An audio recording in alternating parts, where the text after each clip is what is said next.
మన సోదరుడు బాసర్ల మహేష్ ఆధ్వర్యంలో కోల్కొండ గ్రామంలో జెండా ఆవిష్కరణ బ్రహ్మాండంగా చేయించడం జరిగింది. ఈ కార్యక్రమానికి విచ్చేసిన రాష్ట్ర నాయకులు గోపు సదానంద్ గారు, జనగామ ఇన్ఛార్జ్ అంజిమామ గారు, అదేవిధంగా పాలకుర్తి ఇన్ఛార్జ్ సన్నీ, అదేవిధంగా శ్రీధర్ గౌడ్ మరియు పాలకుర్తి మండల అధ్యక్షులు ప్రభాకర్ గౌడ్, ఈ కార్యక్రమానికి యాకన్న గారు, ఈ కార్యక్రమానికి విచ్చేసిన అమ్మలకు, అక్కలకు అందరికీ పేరు పేరున నమస్కారాలు తెలియజేస్తూ, ముఖ్యంగా ఈ రోజు అనేక పార్టీ జెండాలు ఉన్నాయి. ఈ రోజు మరి కొత్త పార్టీ ఏంది, ఇంకా వీళ్ళు వచ్చి ఏం చేస్తారని అందరు ఆశగా ఆలోచనతో ఎదురు చూడడం జరుగుతుంది. ముఖ్యంగా కవితక్క గారు ఒక అమ్మగా, ఒక ఆడబిడ్డగా కుటుంబంలో ఏమేమి అవసరాలు ఉంటాయని క్షుణ్ణంగా పరిశీలించి మేధావులతో చర్చించి ప్రధానంగా 5 అంశాలు తీసుకోవడం జరిగింది. ఆ 5 అంశాల్లో ప్రధానంగా విద్య. ప్రతి పిల్లవాడు పుట్టినప్పటి నుంచి ఎల్కేజీ నుంచే లక్షల రూపాయలు పోసి చదివిస్తున్న ఈ తరుణంలో సామాన్యుడు లక్షలాది రూపాయలు ఖర్చు పెట్టి చదివించుకోలేడన్న ఉద్దేశంతో ఏ పిల్లవానికైనా ఎంతవరకు చదివితే అంతవరకు ఉచితంగా విద్య అందియాలని మొదటి ప్రాధాన్యత తీసుకోవడం జరిగింది. అదేవిధంగా ఉద్యోగం, చదివిన పిల్లవానికి ఉద్యోగం అవసరం. ఆ ప్రతి చదివిన యువకునికి ఉద్యోగం ఇవ్వడమే ప్రభుత్వ లక్ష్యంగా పెట్టుకోవడం జరిగింది. అంతేకాకుండా ఏ చిన్న రోగం వచ్చినా, చిన్న యాక్సిడెంట్లైనా ఈ రోజు హాస్పిటల్లో లక్షలాది రూపాయలు ఖర్చు చేయడం జరుగుతుంది. సామాన్యుడు ఆ లక్షల రూపాయలు ఖర్చు చేయడం లేక అనేక ప్రాణాలు గాల్లో కలవడం జరుగుతుంది.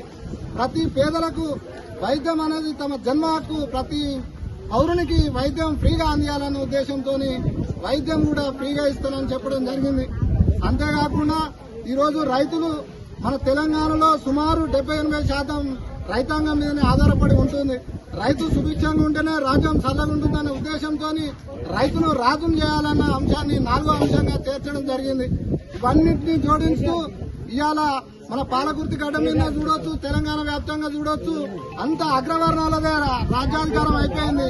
ప్రతి కులస్తుడు, ప్రతి వర్గం, ప్రతి కులం, ఎస్సీ, ఎస్టీ, బీసీ, మైనార్టీలు ఎవరెవరైతే ఎంత శాతం ఉన్నారో వాళ్ళందరికీ రాజ్యాధికారంలో తగిన వాటా దక్కాలి.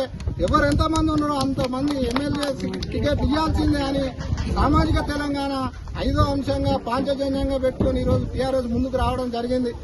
ముఖ్యంగా మన తెలంగాణకి, మన పాలకుర్తి గడ్డ, దొడ్డి కొమరయ్య కావచ్చు, చాక లైలమ్మ, షేక్ బందగి లాంటి పోరాట యోధులు పుట్టిన గడ్డ మనది. మన దగ్గర నుంచే ప్రతిఘటన అనేది మొదలు కావాలి. మన దగ్గర నుంచే మార్పు మొదలు కావాలి.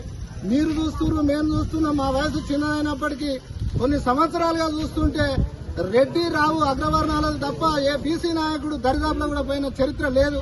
ఈ రోజు టీఆర్ఎస్ ఆధ్వర్యంలో తప్పకుండా పాలకుర్తి గడ్డ నుంచి ఒక బీసీ, ఎస్సీ, ఎస్టీ, మైనార్టీల నుంచే ఎమ్మెల్యే క్యాండిడేట్ గా రాబోతున్నాడు.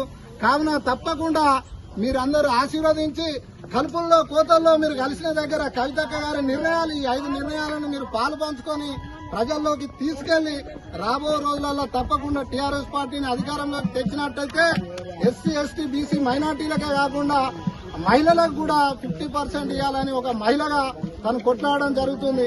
తప్పకుండా రాబో రోజులలో ఈ పాంచజన్యాన్ని విస్తరించి అందరికీ తెలిసే విధంగా వేసి రాబో రోజులలో తమ్ముడు మహేష్ కూడా మన కోల్కొండలో రేపు రాబో ఎలక్షన్ లో ప్రజాప్రతినిధులు కూడా మీ ముందుకు వచ్చే అవకాశం ఉన్నది. తప్పకుండా మీరందరూ ఆశీర్వదిస్తారని. ఎంత దూరం నడవాలన్నా ఒక్క అడుగుతోనే స్టార్ట్ అవుతుంది.